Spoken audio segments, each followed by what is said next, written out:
चलिए एक ऐसे देश की बात करते हैं जो सदियों की गुलामी के बाद जाग रहा था।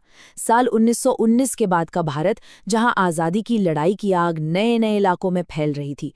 नए नए चेहरे इस लड़ाई से जुड़ रहे थे और संघर्ष के नए तरीके अपनाए जा रहे थे। ये एक ऐसा देश था जो एक बड़े बदलाव की दहलीज पर खड़ा था। जरा इन चेहरों को देखिए। ये सिर्फ कोई भीड़ नहीं है, ये एक सोच का, एक साझे मकसद का सैलाब है। लेकिन सवाल ये है कि वो कौन सी चिंगारी की जिसने इस आग को भड़काया। इसका जवाब हमें मिलता है एक भयानक विश्व युद्ध की राख में। तो आज हम क्या क्या देखने वाले हैं? पहले बात करेंगे उस उथल-पुथल की जो जंग के बाद देश में मची हुई थी। फिर समझेंगे सत्याग्रह के आइडिया को।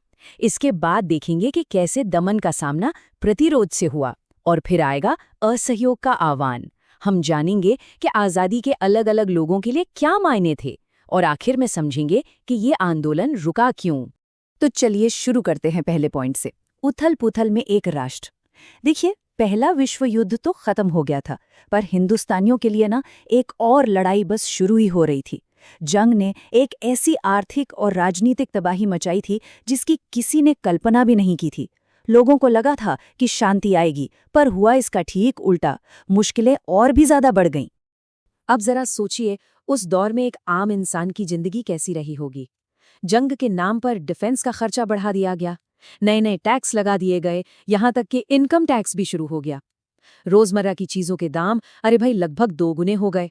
और तो और, गांव से नौजवानों को जबरदस्ती फौज में भर्ती किया जा रहा था। ये सिर्फ आंकड़े नहीं थे, ये लाखों लोगों की जिंदगी की कड़वी हकीकत थी जो उनके दिलों में गुस्सा भर रही थी। और ये सब काफी नहीं था तो कुदरत ने भी अपना कहर बरपा दिया। 1918 से 1921 के बीच देश के कई हिस्सों में फसलें बर्बाद हो गईं, भयानक अकाल पड़ा और ऊपर से एक जानलेवा इन्फ्लुएंजा महामारी फैल गई। नतीजा, लगभग 1 करोड़ 30 लाख लोगों की मौत। सोचिए जरा, ये सिर्फ एक आंकड़ा नहीं है, ये तो एक पूरी की पूरी पीढ़ी का सफाया था। तो अब सवाल था कि इस मुश्किल का हल क्या था। यही एंट्री होती है एक नए विचार की, सत्याग्रह। इस निराशा के माहौल में उम्मीद की एक किरण बनकर आए एक शख्स। जनवरी 1915 एक वकील, एक एक्टिविस्ट भारत लौटते हैं। उनके पास एक बिल्कुल नया आइडिया था। नाम था मोहनदास करमचंद गांधी, और वो अपने साथ लाए थे दक्षिण अफ्रीका से एक बहुत ही ताकतवर हथियार, सत्याग्रह। और गांधी जी ने आते ही काम शुरू कर दिया, बिल्कुल भी वक्त बर्बाद नहीं किया। 1917 में वो बिहार के चंपारण पहुंचे, वहां के किसानों के हक के लिए लड़े। उसी साल गुजरात के खेड़ा में जिन किसानों की फसल बर्बाद हो गई थी, उनके लगान माफी के लिए आंदोलन किया। और फिर 1918 में अहमदाबाद में कपड़ा मिल मजदूरों के लिए सत्याग्रह किया। ये सिर्फ कोई छोटे मोटे विरोध नहीं थे, ये इस बात का जीता जागता सबूत थे कि हाँ, सत्याग्रह काम करता है। तो आखिर ये सत्याग्रह है क्या चीज? देखिए, ये सिर्फ अहिंसा या नॉन वायलेंस नहीं है। इसका मतलब है सत्य की शक्ति। इसका आइडिया ये है कि अगर आपका मकसद, आपका कॉज सच्चा है, तो आपको लड़ने के लिए फिजिकल फोर्स की जरूरत ही नहीं है। एक सत्याग्रही जुल्म करने वाले की अंतरात्मा को जगाकर उसे सच का आईना दिखाकर लड़ाई जीत सकता है। खुद गांधी जी ने इसे बड़े अच्छे से समझाया था। उन्होंने कहा, सत्याग्रह शारीरिक बल नहीं है, ये शुद्ध आत्मबल है। समझ रहे हैं? ये कोई पैसिव चीज नहीं है, बल्कि एक बहुत ही एक्टिव और हिम्मत वाला काम है। गांधी जी को लगता था कि यही आत्मबल वो धागा है जो पूरे हिंदुस्तान को एक साथ जोड़ सकता है। अब बारी थी एक बड़ी परीक्षा की, दमन और प्रतिरोध। अपने शुरुआती कामयाबियों के बाद गांधी जी अब एक बड़ी छलांग लगाने को तैयार थे। साल था 1919 और उन्होंने पूरे देश में एक सत्याग्रह का ऐलान कर दिया। लेकिन सवाल ये था कि क्या ये आइडिया एक जालिम हुकूमत की पूरी ताकत का सामना कर पाएगा? अब इम्तिहान की घड़ी आ चुकी थी और इस इम्तिहान का नाम था रॉलेट एक्ट। ये रॉलेट एक्ट था क्या? असल में ये एक काला कानून था। भारतीय नेताओं ने इसका जबरदस्त विरोध किया, पर अंग्रेजों ने इसे जल्दबाजी में पास कर दिया। इसने सरकार को किसी भी पॉलिटिकल एक्टिविटी को कुचलने के लिए बेहिसाब ताकत दे दी। और सबसे खतरनाक बात पता है क्या थी? ये सरकार को ये पावर देता था कि वो किसी को भी बिना किसी मुकदमे के 2 साल तक जेल में बंद रख सकती है। मतलब ये तो सीधे सीधे इंसाफ का गला घोंटना था। इसके जवाब में गांधी जी का प्लान बिल्कुल साफ था। अहिंसक सविनय अवज्ञा। और 6 अप्रैल को पूरा देश मानो थम सा गया। शहरों में रैलियों का शोर गूंज रहा था, रेलवे वर्कशॉप्स में काम बंद था, दुकानों पर ताले लग गए थे। ये एक जबरदस्त जनविद्रोह था और इसने अंग्रेजी हुकूमत की नींव हिलाकर रख दी थी। और फिर आया वो दिन, 13 अप्रैल, एक ऐसी तारीख जो हिंदुस्तान के इतिहास में एक काले धब्बे की तरह हमेशा के लिए दर्ज हो गई। जलियांवाला बाग। बैसाखी का दिन था। बहुत से लोग, जिनमें औरतें और बच्चे भी शामिल थे, शांति से एक बंद मैदान में जमा हुए थे। कुछ सरकार का विरोध करने तो कुछ बस मेला देखने। फिर जनरल डायर आया, उसने बाहर जाने का इकलौता रास्ता बंद करवाया और अपनी फौज को निहत्थे लोगों पर गोलियां चलाने का ऑर्डर दे दिया। कुछ ही मिनटों में सैकड़ों जानें चली गईं। जलियांवाला बाग की खबर जंगल की आग की तरह फैल गई। पूरे नॉर्थ इंडिया में लोग गुस्से से सड़कों पर उतर आए। और सरकार का जवाब?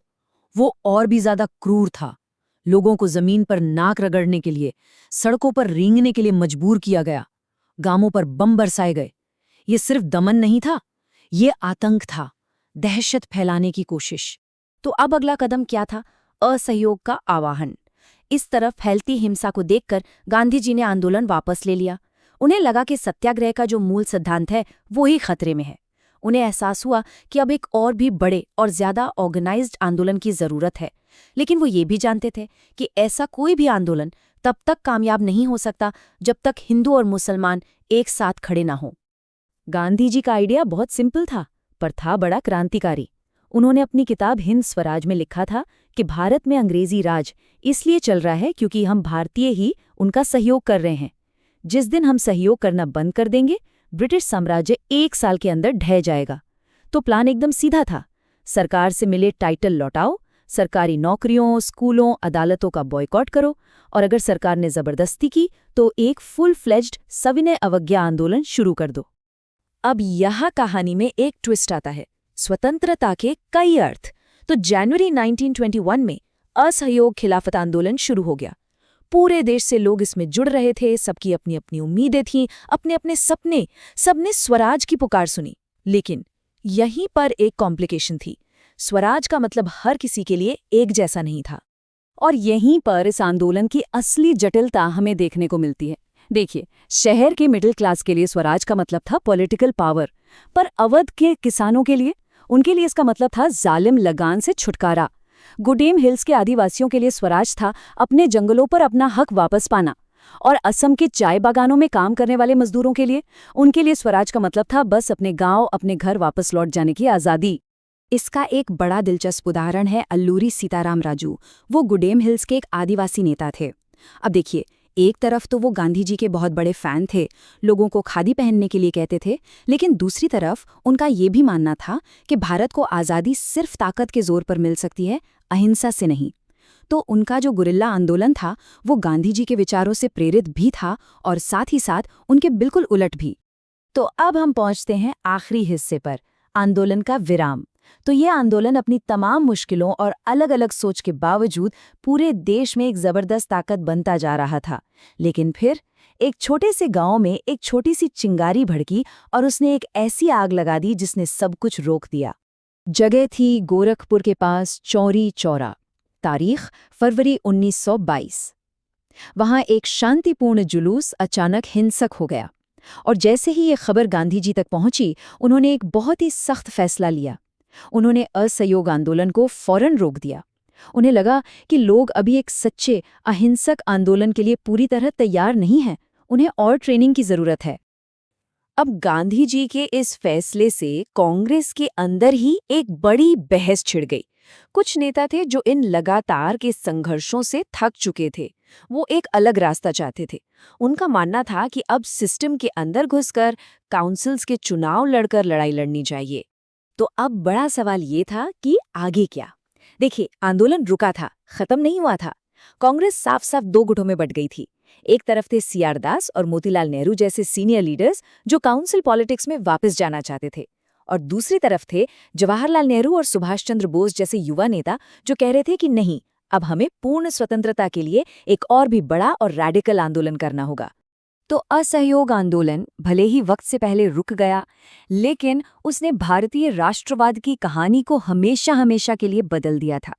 इसने आज़ादी की लड़ाई को कुछ गिने चुने लोगों के ड्राइंग रूम से निकालकर हिंदुस्तान के गांव-गांव, खेत-खेत तक पहुंचा दिया था। अब सवाल ये नहीं था कि भारत आज़ाद होगा या नहीं, सवाल ये था कि कैसे होगा। और यही कैसे का सवाल आने वाले कई दशकों तक भारत के इतिहास की दिशा तय करने वाला था।